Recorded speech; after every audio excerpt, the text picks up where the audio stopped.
Bonjour, en ce 25 mai, je vous souhaite un bon jour de la serviette. Et oui, enfin. Alors, si je m'adresse à vous aujourd'hui, ce n'est pas tellement pour parler de ça, bien que toute poésie vogonne est la bienvenue, envoyez-moi-en et je les enregistrerai volontiers sur SoundCloud ou autre. Non, je vous parle d'autre chose aujourd'hui, d'un clavier qui s'appelle le Type Matrix et que je vous montre là. Voilà, un clavier un peu particulier. On voit qu'il a la touche entrée, par exemple, au milieu, le delete aussi. Les alignements des touches sont droits. Enfin, il n'y a pas de décalage comme sur les claviers classiques. C'est donc un clavier ergonomique qui, en plus, là, est protégé par une couche en latex qui permet d'augmenter non seulement sa durée de vie, mais aussi de rendre la frappe plus silencieuse, ce qui peut être aussi un avantage suivant les cas. Ça faisait longtemps que ce clavier me tentait et j'ai sauté le pas. Il coûte quand même dans les 100 dollars. Hein, voilà. Mais c'est quelque chose qui peut durer très longtemps, donc je pense que c'est un investissement intéressant. Dans le sens où je le fais remarquer aussi, il n'a pas de pavé numérique sur le côté. C'est un clavier étroit. Mon précédent clavier était un clavier étroit aussi.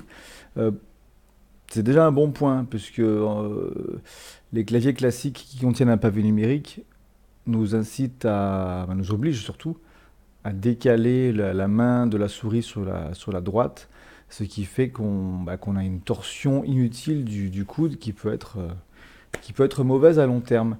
Et en parlant de souris, ma souris, c'est une souris verticale que je tiens comme ça, qui évite une torsion à ce niveau-là. Bah, pourquoi tout ça? Bon, c'est une question d'ergonomie. Moi, j'ai été programmeur pendant des années. Et une de mes positions de travail m'a fait du mal. J'ai depuis des années une tendinite qui ne disparaît pas. Bon, voilà, j'essaie au moins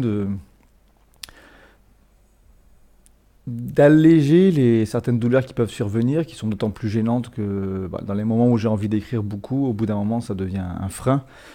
Donc j'essaie de réfléchir à tout ça, trouver les solutions qui peuvent m'aider là-dessus. Donc là, avec le clavier étroit, le clavier ergonomique d'un point de vue général, qui permet au pouce de travailler un peu plus que les auriculaires, par exemple, cette souris verticale, etc., j'ai déjà franchi quelques étapes intéressantes.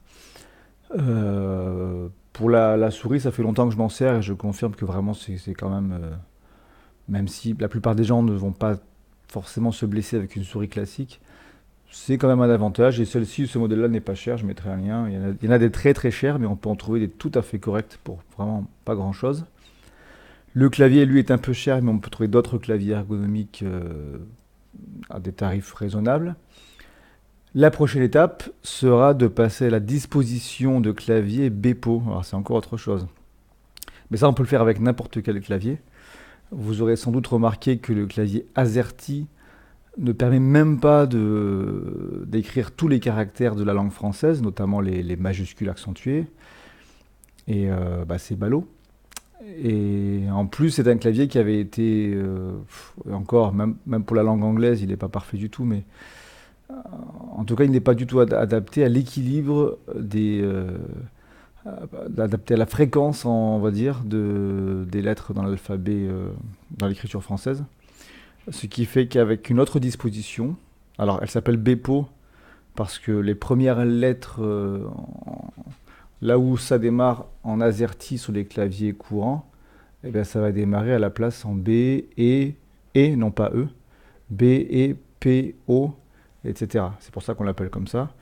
Il y a un site avec une association, je mettrai aussi le lien, hein, qui cherche à promouvoir l'usage de ce clavier en France. Ça nécessite forcément un certain apprentissage, mais bon, ça rééquilibre l'usage des lettres sur notre clavier et ça permet de faire moins bouger les doigts, en tout cas d'éviter des déplacements inutiles, en éloignant par exemple la touche W qui ne sert pas beaucoup en français, même si elle sert souvent en anglais. Bon, voilà. Quand on tape beaucoup en anglais, il faut se poser la question. Mais après, Il faut se rappeler aussi que Windows, par exemple, permet facilement de passer d'une disposition à l'autre. Sur mon PC, j'ai à la fois la disposition AZERTY et Bepo qui sont réglées. Et il me suffit d'appuyer sur CTRL et SHIFT pour passer de l'une à l'autre. Sachant que de toute façon, même si votre clavier est imprimé en AZERTY ou en Bepo, le but ce n'est pas de taper en regardant le clavier. Donc de toute façon, il faut apprendre à taper sans regarder le clavier. Et c'est pour ça que le mieux, en fait, c'est d'accrocher près de son écran un papier qui récapitule l'endroit, l'emplacement de chaque lettre. Je ne vais pas m'attarder plus longtemps là-dessus. En tout cas, voilà, j'ai mis quelques jours à m'habituer à la nouvelle disposition, enfin, ouais, des touches un peu inhabituelles du Type Matrix, ça commence à venir. Pour le Bepo, on s'y mettra un peu plus tard et je vous dirai ce que ça donne. Bon, bah, au revoir et à une prochaine fois.